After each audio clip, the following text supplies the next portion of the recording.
Jadi meskipun dihajar sama pemain belakang, dia akan balik lagi gitu kan. Kan ada yang begitu dihajar pemain belakang dia udah nggak mau lagi di area situ, dia lebih banyak minggir. Tapi kalau Jackson enggak, dia masuk aja gitu.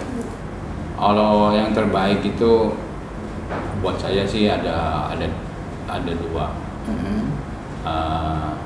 Kalau di Persibaya itu saya sama Bejo Sugiantoro sama Mursid Effendi.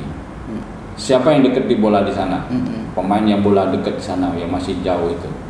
Habis itu saya bilang sama Mursid, Sid, kontrol Widodo. Ya pastinya aku akan marahin. Kan udah aku bilang suruh jaga gitu loh, jangan sampai lepas.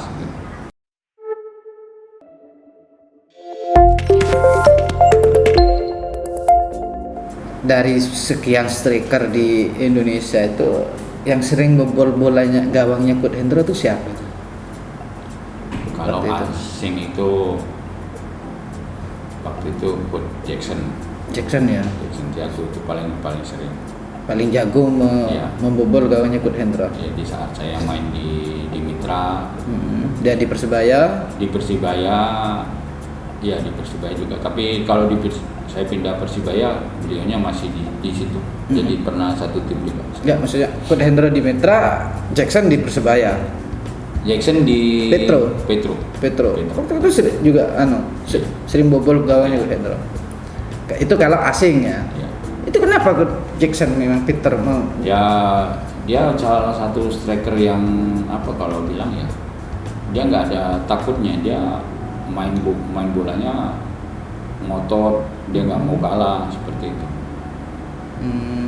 Jadi meskipun dihajar sama pemain belakang, dia akan balik lagi gitu kan. Kan ada yang begitu dihajar pemain belakang dia udah nggak mau lagi di area situ, dia lebih banyak minggir.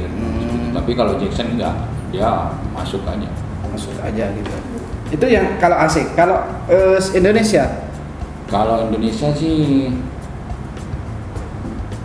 mungkin yang lebih ini kayak ada Rocky Putirai, ada Coach Widodo.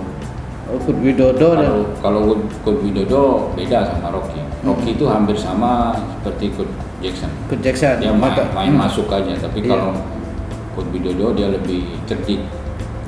Dia memang kalau dipukul gitu dia pergi, tapi di saat pemain belakang lengah bisa dapat bola, bisa langsung gol.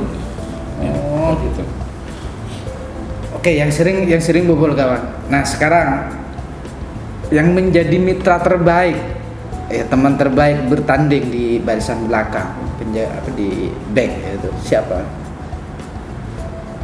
Kalau yang terbaik itu buat saya sih ada dua. Kalau di Persibaya itu saya sama Bejo Sugiantoro sama Mursid Effendi. Dua-duanya itu? Iya, dua-duanya itu. Semuanya ada di Persibaya? Di Persibaya. Tapi juaranya sama PSM? Sama PSM juga, sama Persibaya. Di Persibaya 2004. Iya, sama PSM di siapa nih? Kalau PSM itu kebetulan yang di belakang waktu itu ada satu pemain asing, Yosef Lewono, sama pemain lokal, pemain Makassar sana namanya Roni Ririn ya? Iya. Oke. Itu kalau backnya? Iya. Yang paling mangkal, yang sering jarang sulit berkoordinasi dengan Hendro ada nggak? Kalau sering koordinasi paling yang agak sulit ya mungkin kalau ya alhamdulillah kalau sama Mursid sama Bejo itu sama-sama pengertian. Yang agak sulit itu sama Yosef Lewono. Bukan karena kita nggak ngerti bahasanya ya, tapi kadang-kadang dia ada egonya, rasa percaya diri yang kadang-kadang bisa bikin tim itu kalang kabut itu aja. Itu yang berapa kali sering ya istilahnya adu argumen, ya kita marah di situ, tapi selesai pertandingan ya selesai. Itu kalau di klub ya. Kalau di timnas? Kalau di timnas banyak pemain belakang Saya pernah sama Karis Suryanto juga, sama Firmansyah. Seperti itu. Kalau yang belakang banyak ada si siapa, Maulolesi. Iya, Maulolesi. Seperti itu. Oke. Coach, ini kan kalau koordinasi kemudian ada kelang kabut itu kan tugasnya penjaga gawang kadang mengarahkan gitu. Kadang mengarahkan untuk ayo tata lapangan gitu. Coba praktekkan aja Coach. Sekarang Apa itu? memerintah orang untuk mulai menyerang gitu. Yang pastinya apa ya? Itu secara alami, jadi keluar dengan sendirinya. Jadi di saat kita dapat tekanan lawan gitu kan, pasti semua kan fokusnya ke bola. Nah, tugas kita sebagai penjaga gawang ini juga akan pasti ngelihat bola, ngelihat posisi temen sama lawan. Di mana lawan nggak dijaga, ya paling kita harus ngomong juga itu jaga seperti itu. Tapi tetap kita fokusnya ke bola. Coba kalau di misalnya begini, Coach Hendro ini Bejo, kemudian ada Mursyid Effendi, kemudian lawannya juga ada Kurt Widodo di Petro misalnya. Ya paling saya bilang pertama, siapa yang dekat di bola di sana, pemain yang bola dekat di sana yang masih jauh itu. Habis itu saya bilang sama Mursyid,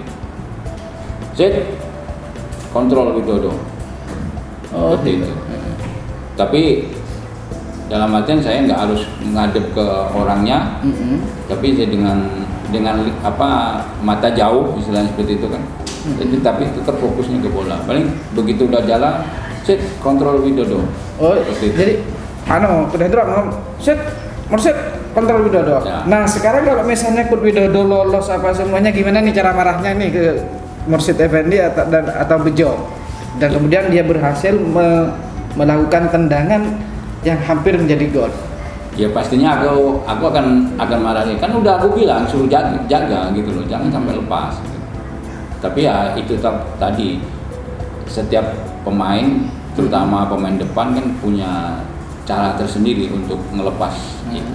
Tapi tetap kita juga harus antisipasi dalam artian kalau bolanya ini lepas dari sini kan berarti harus berhadapan dengan saya. Nah, di saat itu kita juga harus istilahnya apa?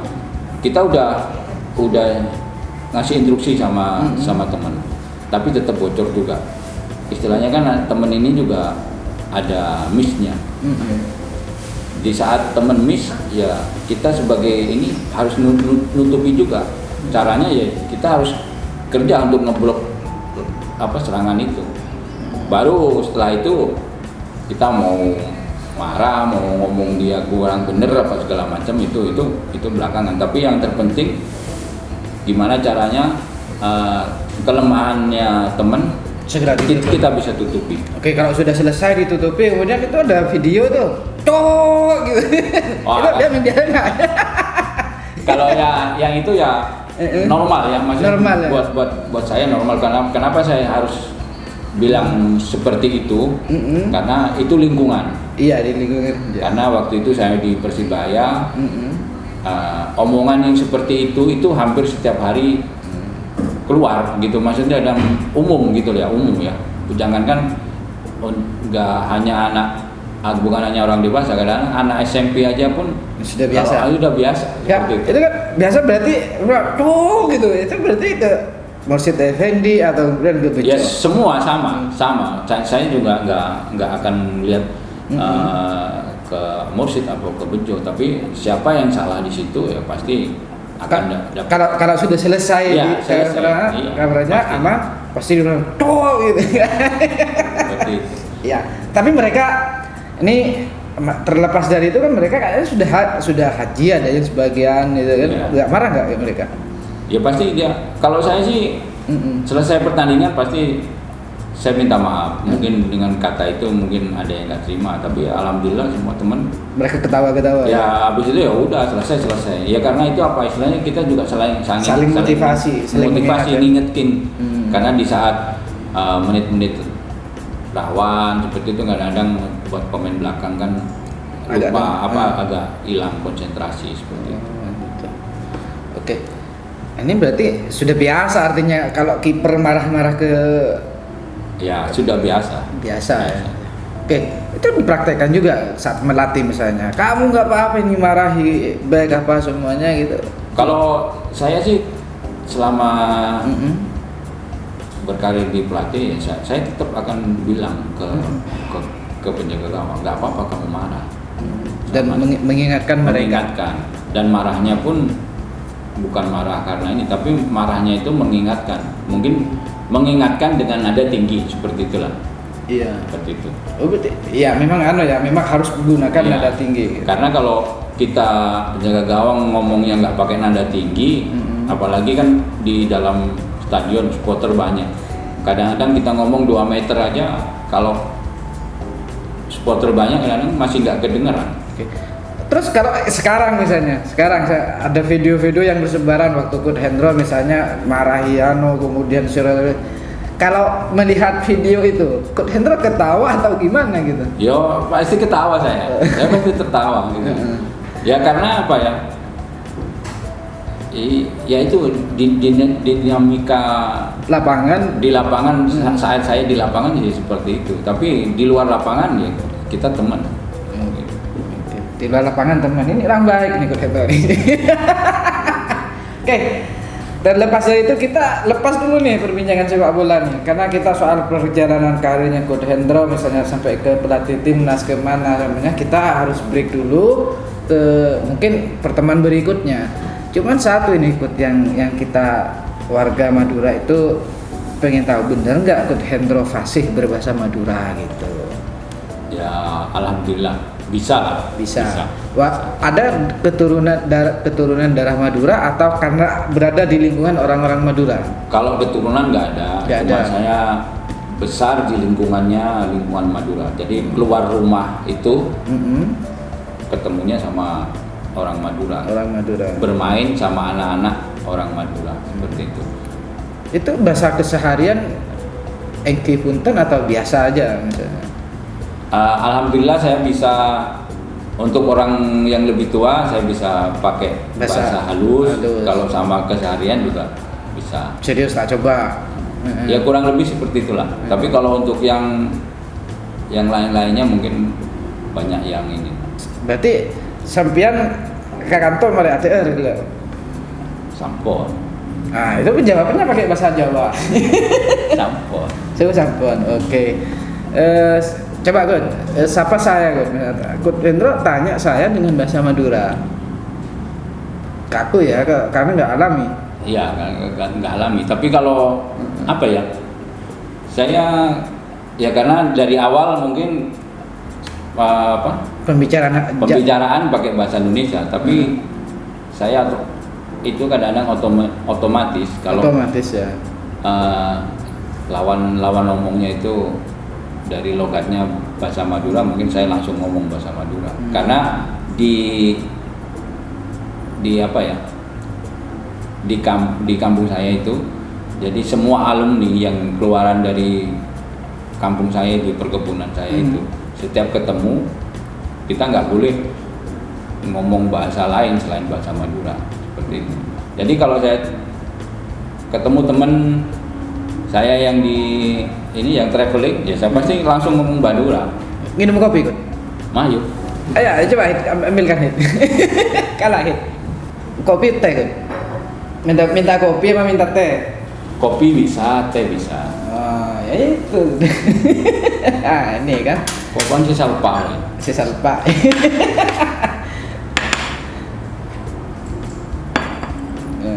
Soal gitu. Mana kasak banyak asom apa makai? Mon Banyuwangi asom bede turin merah. Manggis bede tapi tak banyak. Saya banyak daerah Banyuwangi nih kak jeruk kuning, terus rambutan. Malang pasti apel begitu. Semak kan pun apel yang ya lumayan, paling 30 menit lah. 30 menit. Kebun apel. Din orang tapi din. Binareng. Ya, oke good. Kita selesaikan podcast hari ini. Semoga kita berbincang nih minggu depan nih. Saya pengen tahu nih ceritanya Coach Hendro bisa kapan mulai membeli rumah apa semuanya dari hasil himpunan apa semuanya, termasuk kemudian teknis mempersiapkan melihat orang memiliki potensi terhadap satu posisi di sepak bola. Tapi mungkin minggu depan. Siap. Semoga kita punya waktu. Monggo diminum kopinya. Dan kepada sahabat KM Hafiz, kita berjumpa kembali di sesi yang akan datang. Assalamualaikum warahmatullahi wabarakatuh. Waalaikumsalam.